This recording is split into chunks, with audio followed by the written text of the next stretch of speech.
হাই বন্ধু বান্ধৱীসকল, কি খবৰ? আশা কৰোঁ সকলোৱে ভাল। মই চুমি, মোৰ অন্য এটা ভিডিঅ'লৈ সকলোকে স্বাগতম জনাইছোঁ। আৰু আজি ৰাতিৰ সাঁজটো মই কিহেৰে বনাম আপোনালোকক অলপ চলপ দেখাম। বিশেষকৈ ময়ো ইমানখিনি বনাব নাজানো, হ'লেও মই মোৰ অভিজ্ঞতাৰ পৰা যিখিনি জানো সেয়েহে মই অলপ চলপ বনাই দেখাম। আৰু আপোনালোকে হয়তো মোতকৈ বেছি ভালদৰেও বনাই খায়। মোক কেতিয়াবা কমেণ্ট কৰি আপোনালোকে জনাবও যে মই বনোৱা পদ্ধতিখিনি আপোনালোকে ভাল পায় নে নাপায়।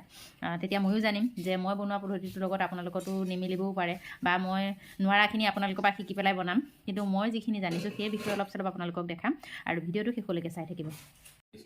এয়া লৈছোঁ মই খাচী মাংস। এয়া খাচী মাংস মানে অলপমান তেলো আনিছোঁ, আৰু খাচী মাংসৰ তেল আনিছোঁ অলপমান। তাৰপিছত মই আদা নহৰু খুন্দি লৈছোঁ, আৰু এয়া অলপমান পিঁয়াজ লৈছোঁ। মানে পিঁয়াজখিনি মই পিঁয়াজ আকৌ তেলত দিবৰ কাৰণে নহয়, এয়া মই মিক্সিত দেখাই আছোঁ। এয়া মই মিক্সিত দিম এতিয়া পিঁয়াজ আৰু কাঠবাদাম আৰু এয়া কাজু, এয়া মিক্সিত দিম। মানে হাতেৰে বিশেষকৈ পিঁয়াজটো পিচিবলৈতো নোৱাৰোঁ। মই এয়া চাউল ধুই আনিলোঁ। এতিয়া ইয়াত দিম মই এয়া খিচমিচ কেইটামান দিলোঁ, আৰু এয়া কাজু দিছোঁ চাউলৰ লগত। আৰু মই দিম ইয়াত কম পৰিমাণে অলপ ঘি দিম। এয়া দেখিছেনে, মই ঘি দিছোঁ। মানে আগত জিৰা ৰাইচ মানে পোলাওটো বনাই লওঁ, তাৰপাছত মই মাংস চব্জিটো বনাম, আৰু মাংস বনোৱাটো আপোনালোকক দেখাম। প্ৰথমে এয়া দেখাই লৈছোঁ। মই আজি খাচী মাংসটো বনাম কুকাৰত তেল দিলোঁ, আৰু তেল গৰম হৈ আছে। আৰু মই এতিয়া দিম দুটামান ইলাচি, লং আৰু ডালচেনি, এইকেইটা দিম ইয়াত তেলতে। প্ৰথমতে তেলটো গৰম কৰি লং, ইলাচি, ডালচেনি দিলোঁ। তাৰপাছত মই ইয়াত দিম তেজপাত দিলোঁ, মানে মিক্স কৰি লৈছোঁ ইয়াতে ৰংগুড়া, আৰু দিলোঁ ধনিয়া পাউডাৰ, গৰম মছলা চব দিলোঁ। দিয়াৰ পিছত মই আদা নহৰুখিনিও ইয়াতেই দি ল'ম।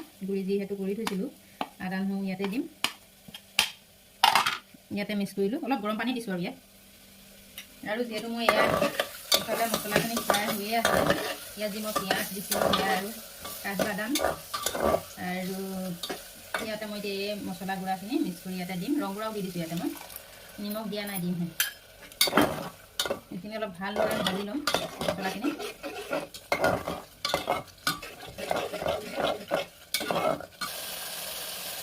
ইয়াতে মই দিম নিমখ, মছলাখিনি নিমখটো দিলোঁ, মানে মছলাটো কাট ল'ব লাগিবতো ভালদৰে, আৰু সিজিব লাগিব। যিহেতু নিমখ দিলেহে যিকোনো বস্তু ভালদৰে সিজাব খোজে, নিমখটো দিলে নিদিয়ে মানে। সেয়েহে নিমখখিনি দি ভালদৰে মছলাখিনি লৰাই আছোঁ, আৰু মছলাখিনি ভালদৰে সিজিলে মই ইয়াত তাৰপিছতহে দিম মাংস। যিহেতু মোৰ এয়া মছলাটো ভজা হৈছে, মানে তেলটো এৰিছে গাৰ পৰা, সেয়েহে মই এতিয়া ইয়াত দিম মাংস। এতিয়া মই ইয়াত দিম এয়া মাংসখিনি দিম, আৰু মাংসখিনি দি পেলাই মই ভালদৰে লৰাই দিম।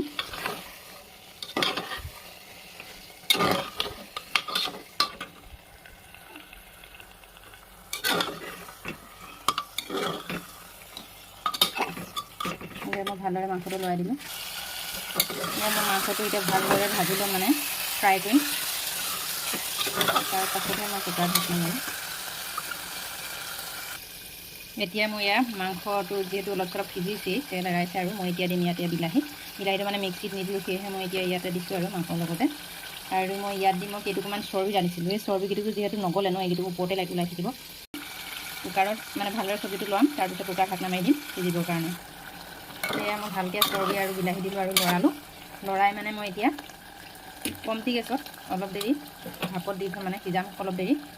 এনেকৈ কুকাৰ চিটিটো নলগাওঁ সেইবুলি এনেকৈ ঢাকনা এতিয়া কম গেছতে দি থৈছোঁ, অলপ দেৰি ভাপতে সিজক মাংসটো। তাৰপিছত আলুখিনি, এয়া যিহেতু মাংস সিজি আছে, আলুখিনি দিয়াৰ পাছত মই অলপ দেৰি আকৌ কম গেছতে ৰাখি অলপ আকৌ দি থৈছোঁ। এয়া মই ভালদৰে অলপ লৰাই দিছোঁ আৰু মোৰ এতিয়া মাংস পূৰা সিজি গৈছে, তেল একদম ধুনীয়াকৈ মছলাৰ পৰা এৰালে, আলু সিজিলে। দি পেলাই মই এতিয়াহে দিম মই কুকাৰটো ঢাকনা লগাই চিটি মাৰিবৰ কাৰণে দিলোঁ। গেছটো এতিয়া অলপ কমাই দিছোঁ, কাৰণ বেছি গেছ দিলে আকৌ হৈ যায় ন, বেছি হৈ যায়, সেয়েহে মই কমকৈ অলপ গেছটো দি থৈছোঁ। এয়া মোৰ আজি এয়া হৈছে জিৰা ৰাইচ, এয়া হৈছে খাচী মাংসৰ চব্জি হৈ গ'ল। আৰু এয়া এতিয়া খাম, আৰু সেয়েহে আপোনালোকক অলপ চলপ দেখালোঁ আৰু মই বনোৱা পদ্ধতিখিনি। এয়া মই আজি বনালোঁ, এতিয়া খোৱা নাই, বিশেষকৈ খামহে। কালাৰটো বাৰু ঠিকেই আছে, খাচী মাংস বনাইছোঁ যিটো কালাৰটো ধুনীয়া হৈছে, গোন্ধও বহুত ধুনীয়া হৈছে। আৰু একদম মোৰ বনোৱা একেবাৰে শেষ হ'ল আজি যি মই খাচী মাংস আৰু জিৰা ৰাইচ বনোৱা পদ্ধতি আপোনালোকক দেখালোঁ হয়তো আপোনালোকে চাই ভাল পাব আৰু হয়তো কোনোবাই বেয়াও পাব পাৰে চাগে মই নাজানো কাৰণ মোৰ লিখিয়াকেতো চবে বনাই নাখায় ন চবেই খোৱা পদ্ধতি বেলেগ কিন্তু মই যিভাগে বনাওঁ সেই পদ্ধতিটোহে আপোনালোকৰ ওচৰত দাঙি ধৰিছোঁ আৰু মোৰ ভিডিঅ'খিনি চাই যদি আপোনালোকে ভাল পায় লাইক কমেণ্ট শ্বেয়াৰ কৰিব আৰু নতুন নতুন ভিডিঅ' এটা বনাই দিবলৈ আপোনালোকক চেষ্টা কৰিম আপোনালোকে চাব বুলি মই আশা ৰাখিলোঁ আজিলৈ আহোঁ শুভৰাত্ৰি